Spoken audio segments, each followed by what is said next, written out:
Hi guys, welcome back to another episode of Hot Takes and Cold Brews. I'm your host, Nora. And I'm Kowpan. And as you can see, today we do not actually have cold brews. We have a hot brews today. But it's a little cold outside, so we couldn't quite get ourselves to get a cold drink. But our hot take is extra hot today, so we're staying true to ourselves there. So let's just jump right into it. Sure. Oh, but first, what drink did you get? I got hot chocolate today because what month is it this month? It's December, so which means hot chocolate is the me. How about you, Nora? I got green tea. Oh. Yeah, it's kind of like, I don't know, it's extra milky today. Oh, we have sun. The sun's coming out, guys. Yay! This is a good sign. Okay, for our hot takes today. For our hot takes. So speaking of, do we just want to start? Yeah, we should jump right in. Okay, let's go. So, what is your hot take today, Kowpan? So, as you guys know, we're doing our research paper in our language art 12 class, right? So, my topic is about gender wage gap in Japan. Oh, Japan. Okay. Is there a specific reason you chose Japan? So basically, my family, we went to Japan for like 3 times. Oh wow. Yeah, we love Japan. And we love like people there. My dad, he works with like many Japanese people and stuff. So like, yeah, we decided to go to Japan many times. And then I love the country. The atmosphere is very nice. How chill it is. You know, the rules that like they can't eat while walking. Right. Yeah. That makes the country so clean. And I love it. And you know, the mountain Fuji and all like the cool green grass. It's like so wonderful. I love the place. It's very peaceful, and people is also like very nice. They're very like punctual. Oh yeah. And they're like very like efficient. That's the word. Yeah. Sounds like a lovely place to live. Well, as us women, I'm not really recommend us to live there because basically the problem that's ongoing right now is gender wage gap in Japan. So I mean, if you go to travel for like weeks or 2 weeks, that's fine. That's good. But then if you decided to actually stay there, finding a job there, I would not recommend because you will get like a very, very low wage, which that's turned into a problem later on. Just because they're women, they get lower paid? So it started from like the 19th century, or what we call it a Meiji era.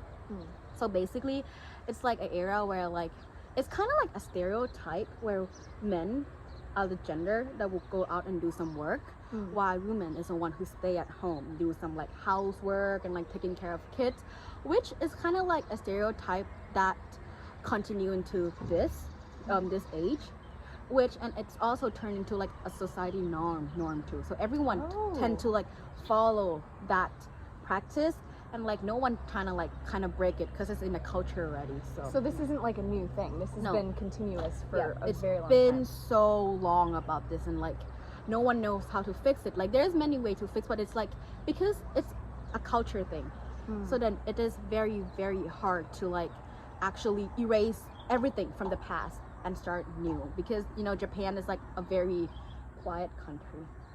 Well, since we're going so deep into this, would you mind defining what a gender wage gap even is? So gender wage gap is a gap between the salary between women and men, which is like in this case men will get like a higher salary, and like for example, if this men wage men get wage and this is women wage, this is a gap between this that is so very big until it turns into a problem. So they do the same jobs, but they get paid completely different salaries. Well, basically they don't actually do the same job because employers in Japan kind of tend to like bias on men more. For example, if you're a man, I'm a woman, for the sake of this, let's say my name's Tom. Yeah. If Nora is Tom, yes, I am Mary. Okay, for example, Tom and Mary went into one company. Tom and Mary got the same degree from the same university. And then they apply for the same job. They got the same degree too. Actually, Mary might have more degree than Tom. But the company will select Tom because Tom is a man.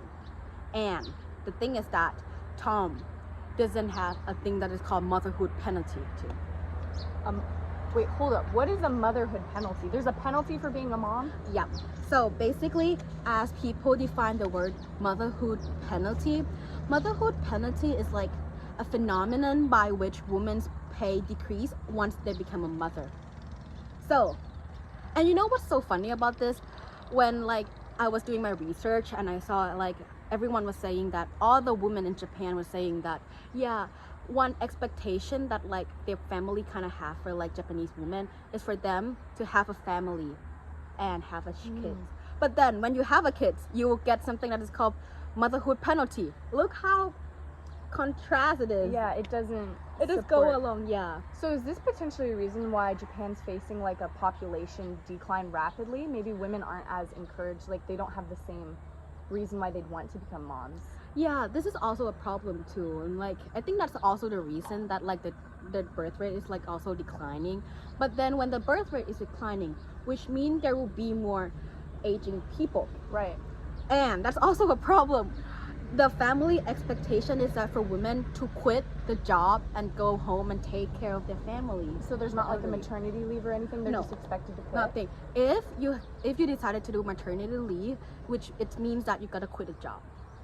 That's why company tend to hire men more, because men doesn't need to leave for like maternity leave or like Right. get pregnant or whatever, which is very weird. Like, okay, what's So going on? this problem goes beyond just pay. It's a societal issue where women are not protected in the workforce. Yep. They're not taken care of. They're not encouraged to go off and make families based off of the results of it, but they're pressured to. Yeah. And all in the end, they don't get paid the They same. don't get paid the same, and yet there might be like some women who decided, okay, I might go out and do some work, but then the work that they receive will turn into a non-regular job kind of work. Oh. Okay, what is a non-regular job? You got me there. I have no clue what that is. So non-regular job is like a job which is like a very, very short amount of time. It's like you're just gonna sign contract. Your job might be in like only 3 months. You get like a very low wage too, and then it's like doing part-time job. Like for in Thailand, you're doing part-time job in 7-Eleven. That's kind of like non-regular job for you. Okay.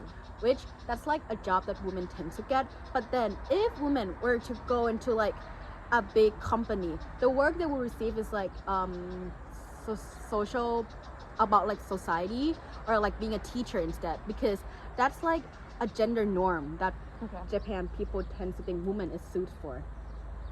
So women, let's just clear this all out. Women are not paid the same as men. Yeah. They're less likely to get hired by jobs even if they're more qualified than the man. They're encouraged to become mothers, but when they become mothers, they get penalized. And their jobs that they're hired for are different than the ones that men would get hired for. Yep. I'm starting to rethink some opinions about living in Japan. Yeah, and you know, also, okay, there might be like, okay, stepping into this like 21st century, right? There is some women who actually work in like a regular job, but then the gap still exists. Right. It's because women can't step into the leadership position too. Oh, okay. It's very hard because in Japan, in order for you to step into leadership position, you need to work overtime, or you need to go hang out with your boss after work. Oh, okay. Which is like, okay, it looks chill. Okay, go hang out with your people you're working with. Like, okay, you might go, you have like, what is it called? Japan alcohol? Sake, whatever. Like they party, they eat some like Japan food. But then the thing is that women are expected to go home and take care of their kids after the work ends.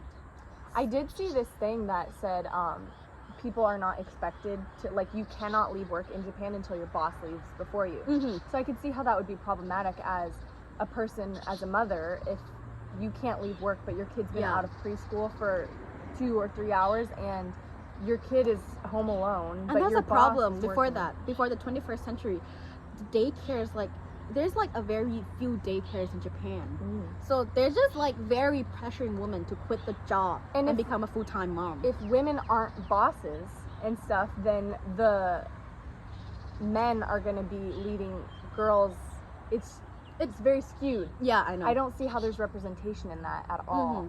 That could be very problematic. Well, is there, like, how are Japanese women reacting? How are they trying to fight against this? What's going on in that So front? basically, this whole problem was based on, like, you know, societal norm, which is like happened in the past already.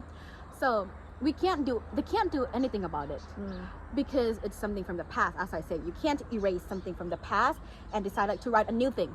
Yeah. That's not how it works. And also Japan is a very I would say not special, but it's very interesting. They will decide not to like confront to each other. For example, if I have a problem with Nora, Okay. and I'm a Japanese woman, Okay. I will not go and like, Nora, we need to talk. We need to talk to like make our friendship better. Communication. Yeah, we know, yeah. They don't And have then that. they don't have communication. But then the thing that we do is just like gonna fake like, it's okay, Nora, it's okay. When in reality, I hurt your feelings a lot. Yeah, yeah. Like they're gonna fake themselves because they think that to raise their voice is like a very big thing. And also, if you trying to like talk back to like the elderly too, that's the worst part of it. It's like the end of your life in being like a Japanese woman. Interesting. So then they can't do anything, and there's no evidence to say that Japanese woman is like actually pleased about all this quitting jobs and stuff. Right. And basically the new generation of Japanese women kind of like go against this societal norm too. Like Okay. they don't want to like study so hard to just like quit the job and become a house mom. It would be like very Right. bad. And I think that is hard, especially when the rest of the world is going more towards Yeah. women and men having equal roles. And if you look at the world around you, in other countries, women are the leaders of Yeah. countries. Mhm. You know, they're hiring women as president. Women in England, the Queen was Yeah. ruling for a long time. And like, if you look around the rest of the world, women are the CEOs of different companies and stuff. And knowing that, seeing other women with those rights and knowing you're being stripped of those, I think that would make a lot of people fired up about Yeah. that. Another thing that is funny is that Japan is a very what's the word? Oh, advanced world economies. Okay. Like it has a very good economy going in the country. So then Japan is one of the G7 country, which is like a group of countries with advanced world economies. Japan is in one of them, but then Japan is going through the problem of gender wage gap. Interesting. That feels Yeah. contradictory. Yeah, it is. So yeah, that's what Japan is facing right now. Well, that definitely is. But Very good big. news. There are some economists who don't agree Okay. with all of this. So other people are standing Yeah. up for that. Okay. I There's feel some- better about There are this. some people I raising was like, voice. why for- is this yeah. an unheard issue? Yeah. There are some people who actually cares about this. So some people decided to create a thing called womenomics. Womenomics. Yeah. I like the sound of that. Very fun to talk. Womenomics. Womenomics. So womenomics is like a practice where they kind of put women back to back to workforce Okay. to boost the country's economies. Okay. So it's a like a double win for Yeah. for the country and for the women too. Because it's boosting human rights, but it's Mhm. also boosting the economy. Yeah. There's no negative. Yep. That's the thing. And it didn't harm the country at all. It's amazing. So it's like if this practice were like began like I don't know before this like long time ago, there wouldn't be this problem happening. So are they trying to implement this now? Or? Yeah, it actually started since 2015. Okay. And now childcare in Japan is increasing too. That's amazing. So then now women can spend their life trying to work as best as possible to climb into leadership position and also to have like a regular job too. So there is a brighter future for Yeah, these there women. will be a brighter But future. until then, women are still trying to fight for these rights. And Yeah, and many people said that they can't be the only group of people fighting. Us, as a people who hear about this, and we should raise our voice too in order to help them. Well, sounds like we're wrapping up. Would you mind to tell us what your hot take of the day is? So my hot take is that if you are available to help women in Japan, I would encourage everyone who is listening to this podcast to raise your voice and help Japanese women receive the right, to get the right that they received. Yeah. I love that. That's such a good hot take. Well, thank you all for tuning in today. We hope that you'll come back for our next episode. Which our next episode is also a very hot take. You'll have to watch it and see what it is. But we'll see you next time on Hot Takes and Code Rules. Bye guys.